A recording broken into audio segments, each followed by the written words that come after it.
Londres, 1891. El luto en la casa de los Cotwell se había tejido en los muros como una tela de araña silenciosa y omnipresente.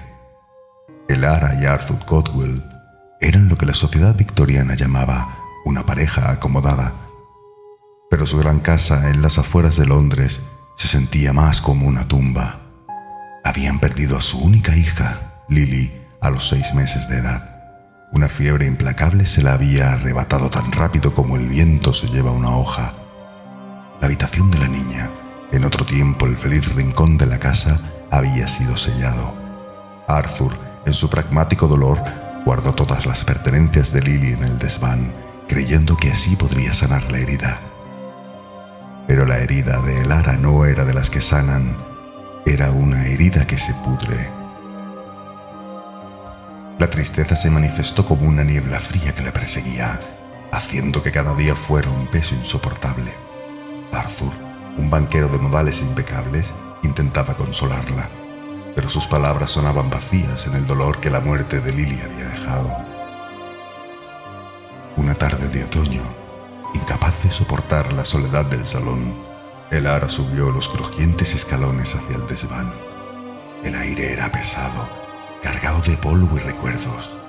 Arthur había empaquetado todo con cuidado: la cuna de madera, los diminutos batucos, el balancín de caballo que nunca llegó a usar y su osito de peluche, el nuevo juguete ya preferido de los niños.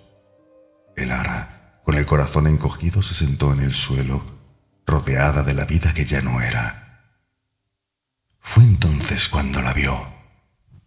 En un rincón, sobre una caja de juguetes, una pequeña araña tejía su morada. No era un insecto desagradable, sino uno extrañamente hermoso. Pizpireta y saltarina, sus movimientos eran gráciles. La luz del atardecer, filtrándose por una pequeña ventana empañada, la bañaba, y la telaraña que tejía centelleaba con todos los colores del arco iris. A Elara se le escapó un suspiro de asombro. La ternura que pensó haber perdido para siempre floreció en su pecho.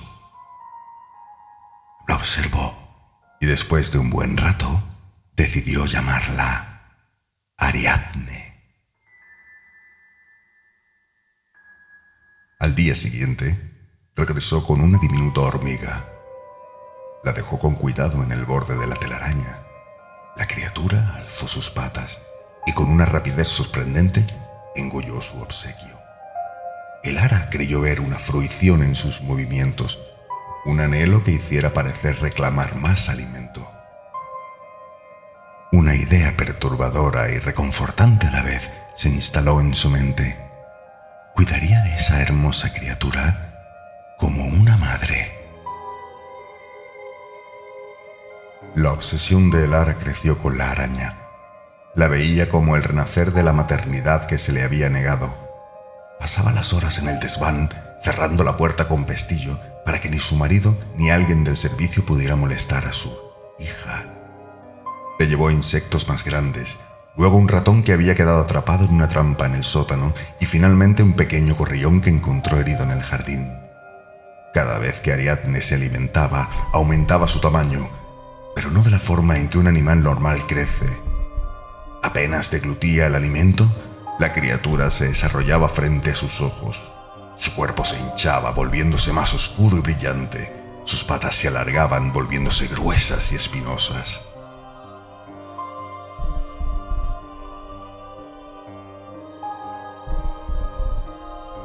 Pronto, el cuerpo de la araña era del tamaño de una rata y su sed insaciable. Elara sentía que los animales ya no eran suficientes para nutrirla. Una noche, atormentada por los crujidos que venían del desván, una idea se formó en su mente, perversa y a la vez llena de lógica maternal. Mientras Arthur dormía, subió al desván descalza, evitando hacer ruido sin más luz que la de un candil. Una vez arriba, frente a la telaraña, desabotonó su camisón y temblando expuso el pecho a la criatura. Se sentó en el suelo, inclinándose hacia adelante ofreció su terso y suave seno. Elara notó cómo el cuerpo de Ariadne se sacudía, un espasmo de hambre y reconocimiento.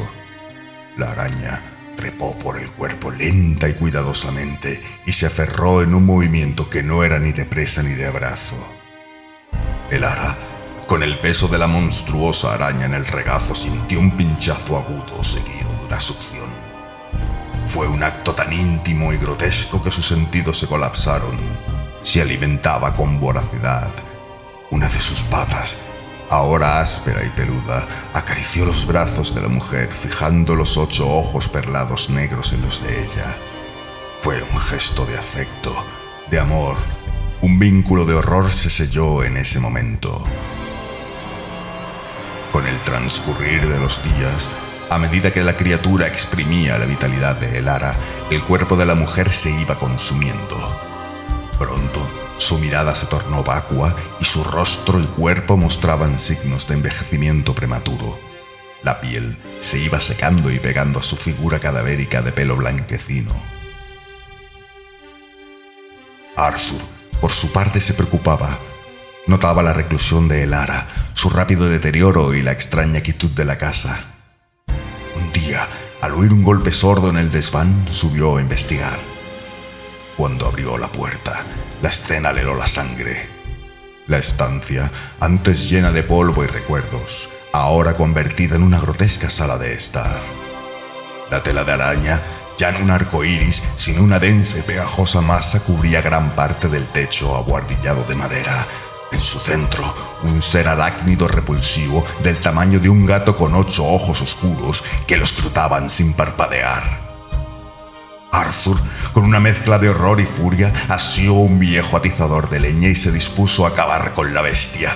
Pero Elara, desde la puerta del desván, con la agilidad de una tigresa, se interpuso. Su rostro pálido y demacrado se contorsionó en una máscara de rabia. «¡No te atrevas!», siseó. «Es lo único que me queda, la única familia que tengo». Arthur la miró, no reconociendo a la mujer que había amado. Entonces comprendió. En su locura, había elegido a esa criatura por encima de él, por encima de todo. Su amada había perdido el juicio. El desván se había convertido en su propio mundo, una realidad distorsionada, donde el amor y el horror se habían fusionado. A partir de ese momento, la brecha entre ellos se volvió insalvable. Ariadne había crecido hasta el tamaño de un perro mediano y su hambre se hacía cada vez más insoportable. Ya no era suficiente el alimento que la mujer ofrecía. Había quedado exhausta. La angustia por ver sufrir a su criatura sedienta se hizo insostenible. Una tarde, Elara bajó las escaleras. Su rostro, una pálida máscara de calma, tenía un brillo inusual y mirada cabal. «Arthur», dijo con una voz sorprendentemente dulce. Él la miró cauteloso. «He estado pensando y creo que tienes razón. Ariad, esa criatura se ha vuelto demasiado grande para mí. Necesito tu ayuda para deshacerme de ella. Me da miedo», dijo angustiada. Arthur, desesperado por aferrarse a cualquier señal de la mujer que amaba, sintió un rayo de esperanza. Al fin, ilusionado, subió los escalones con ella. Cuando llegaron a la puerta del desván, Elara se detuvo dejándolo pasar y se llevó el dedo a la boca en signo de silencio. «Es muy agresiva», susurró con un hilo de voz al oído de su marido, temiendo que la criatura la oyese. «Ve tú primero, mi amor. Yo la distraeré para que puedas deshacerte de ella». Él abrió la puerta. La luz de su lámpara iluminó la grotesca extensión de la telaraña. Un escalofrío le recorrió su espalda. Aferrándose al amor que sentía por su mujer, reunió todas las fuerzas que pudo. Dio un paso hacia adentro. Su mirada se fijó en la enorme forma de Ariadne. Quedó hipnotizado un instante ante tal escena, pareciendo que la criatura sonriera esperándolo. Fue un segundo de distracción, un segundo fatal. Detrás de él, el ara, en un acto de fuerza demencial, lo empujó. Arthur cayó hacia adelante gritando. Su cuerpo, hundiéndose en la densa y pegajosa telaraña, se convulsionaba tratando de escapar ineficazmente. Cuanto más intentaba escapar, el tejido más se aferraba. Sus brazos y piernas quedaron inmovilizados al instante. La red que albergaba el destino de su esposa, ahora su propia prisión. Luchó y gritó mientras el arácnido se abalanzaba sobre él. Los enormes, brillantes y afilados colmillos se hincaron en el cuello del joven, inoculando veneno, dejándole paralizado el cuerpo. Su faz, una terrible expresión de dolor infinito con la quejada descoyuntada, espumando saliva por la comisura de los labios y los ojos vueltos. El ara observaba, vacía de toda emoción excepto de una extraña satisfacción. El hilo viscoso que brotaba del abdomen de Ariadne empezó a cubrir el cuerpo de Arthur. Aún se podían escuchar los leves quejidos ahogados mientras era envuelto. La vida se le escapaba en sus últimos jadeos.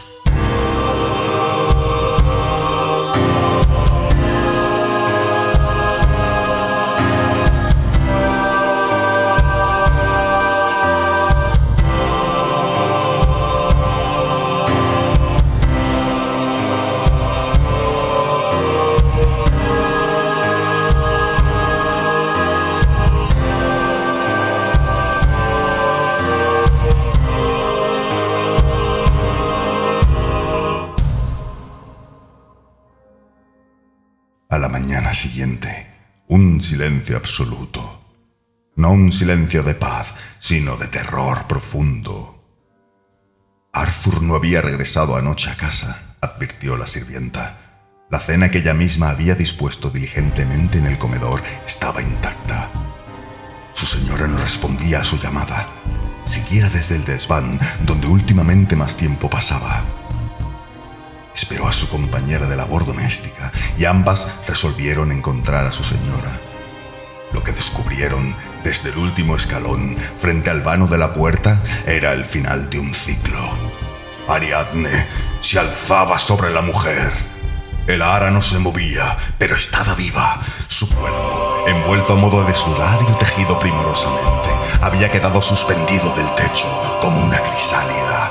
Bajo el camisón de la mujer, unas pocas capas de la red se abrían alrededor del abdomen, revelando una piel tensa, brillante y semitransparente. En el interior, algo se movía. Miles de diminutos bultos negros se agitaban y rascaban la piel desde el interior con una miríada afilada de artrópodos. Una nueva generación de horror lista para nacer. El rostro del ara, aunque demacrado y pálido, no mostraba terror. En sus ojos había una paz insondable, una dicha enferma, y en sus labios una sonrisa de serena felicidad. Ariadne, en un movimiento que era a la vez un gesto de posesión y gratitud, se acercó a su madre, se inclinó, posando sus quelíceros cerca de su oído. El sonido que salió de la criatura no era un siseo, sino un susurro gorgoteante y húmedo, una voz que nadie debería haber escuchado. Mamá.